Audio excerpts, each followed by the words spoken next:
G'day everybody, Terry King here from Jafffa Adventures. Welcome to the channel. This is part 2 of the quick rig rundown, and we're going to move into the interior of the vehicle now.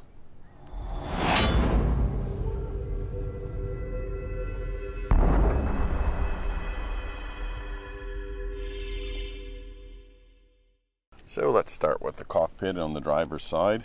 On the seats themselves, the front seats, I've got a set of sheepskin seat covers. First time I've ever had sheepskins, and geez, I rate them. Really like them. Super comfortable, and they tend to wick out a lot of the heat. You'd think they'd be quite warm. In actual fact, they're not. They're quite cool seat. Down here in the footwell, we've got a iDrive unit or a pedal torque unit. I can't actually remember which one it is, but they both do the same thing. Basically, they increase your throttle response by tricking the computer on the pedal. One complaint I have with the 200 series is it's a bit laggy when you put your foot down. There's a split second before the car actually tends to move. And what this does is that takes that lag out of there completely. I switch it off when I'm in an off-road situation in low range because it's a little bit too jerky. But for the road, fantastic. Absolutely rate it. Now here's the switch panel with some auxiliary switches. I've got a full video on the actual install of this switch panel, and I'll put a link in the description for that. But basically I've got an auxiliary battery switch, which gives me the auxiliary battery voltage and the main battery voltage, an air compressor switch, which is linked to the ignition, USB switch with 2 small USB ports for charging, a TPMS button, which turns on my tire pressure monitor system, a camper power, which runs the power to the rooftop tent, a nuclear power, which links the solar panel up to my BC-DC charger, and a water pump button, which operates the water pump, which is mounted in the bull bar. On the left side of the steering wheel are a couple of other switches. That's the factory center diff lock switch. That one there's a traction control switch, and these 2 switches are for the front and rear air lockers, ARB air lockers.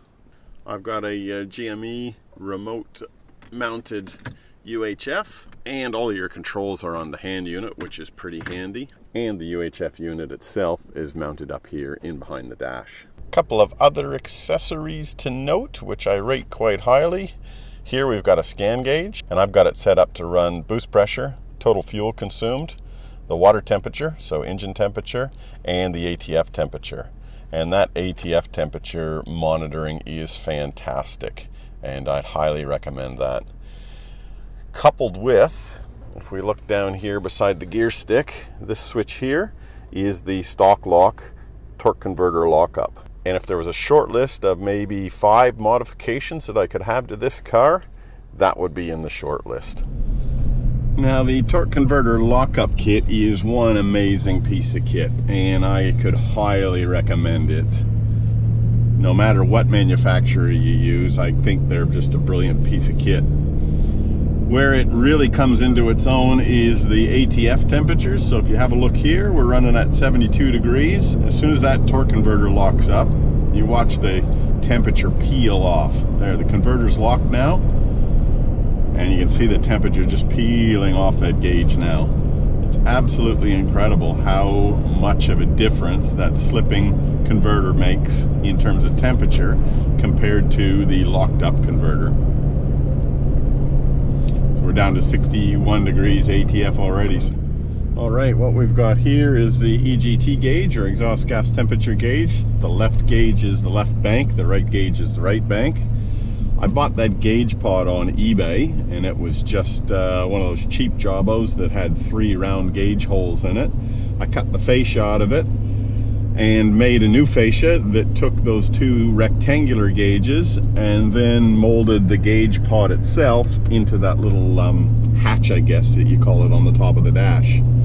So that worked out quite well and suits me pretty good. Interestingly enough, the right bank runs about 6 or 7 degrees warmer than the left bank. Not sure why that is, but there you go. So we're over in the passenger side of the vehicle now, and inside of here is the control module for the Unichip Q4. And it's got 4 different maps on it. I'll go into that in a little bit more detail when we do the underbonnet, but one thing that I do like about that is one of the maps is a map that actually disables the injectors. It'll just help a little bit from a theft point of view. All right, we'll have a look at the back of the car now, and this is in the front seat looking back. So I've obviously pulled the rear seats out of the car. They're gone now, and constructed this shelf unit. And it's basically got a flip up lid like so, with a steel frame that I've mounted into the seat bolt areas, so that is solid as a rock and it's not going to move anywhere. So what I've got stored under this seat unit is I've got my 2 camp chairs, I've got my recovery gear, I've got a travel buddy, I've got a 1/2-inch drive socket set, got some tent pegs, some toiletries, my fishing rods, a bottle jack, and underneath there, I don't know whether you can see it, is a spare CV. So I've got a Ryobi electric chainsaw here. I've got my first aid kit. I've got my in-deflate system. I've got this cargo net which is hanging from the top as well, and we keep our towels in there, but it's pretty saggy and pretty shitty, so I'm actually looking for a different solution for that. So if anybody's got any recommendations for a different cargo net, let me know on that one. I'd be interested to hear your thoughts. The other thing I've got back here is a charger for the Ryobi batteries, and just got batteries that sit in there, and that's hard mounted up there. Fire extinguisher in case of a very nasty situation. One thing that I would mention is if you're going to pull the rear seats out of the car, and if your car has airbags in the back seats, then you will need to disable, or you'll need to trick the system into thinking that it's still got the airbags there. Because if you pull them out, you'll get an airbag warning light on the dash, and when that airbag warning light is on, it basically disables all of the airbags in the entire car. So this is the airbag plug here, which plugs into the seats, and there's 2 ways you can get around this airbag issue. One, you can buy a plug that plugs directly into this unit. It's a factory plug, which tricks it. Or you can simply run 3 ohms worth of resistors through there as well, and that's what I did. I went to J-Car, picked up the resistors for, I don't know, they were about $1 each, I guess. Hooked them up in series, popped it into the plug, and Bob's your uncle. Works perfectly. All of the incandescent bulbs in the car, I've just simply replaced those with cheap LED bulbs. On the back of the cargo barrier, I don't know whether you can see it, but what we've got here is an LED light strip, and I've got that wired into a plug into the back of the car. I've got a Bunduawn awning from Bunduawn, and it's a poleless awning, but if you get into some really high winds and you actually do want to peg it down or pull it down, I've got some spare poles here for that. So first things first, on the tailgate I put one of those soft release latches, rather than the tailgate thumping down, which is pretty cool.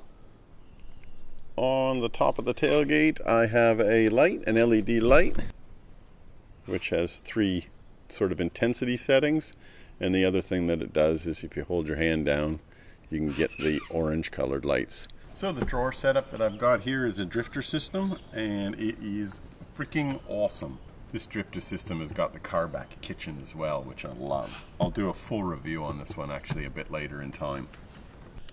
I don't know whether you can see that properly or not, but that's the ARB air compressor, which is operated from a switch on the dash. Now that fills a air tank, which is mounted underneath of the car, and it also obviously runs front and rear air lockers.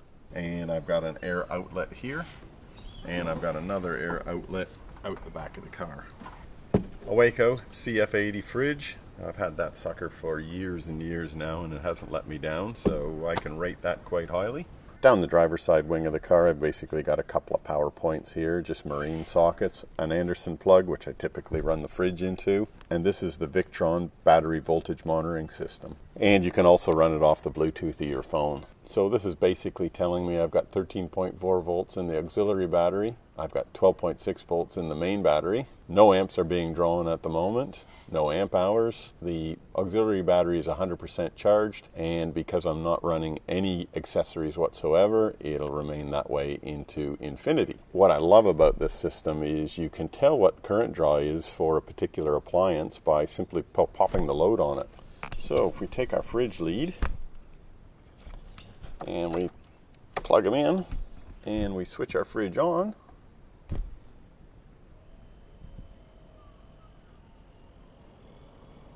you can see that the CF80 pulls about 4.4 amps on startup, and then looks like it's dropping down to approaching 4 amps in its run.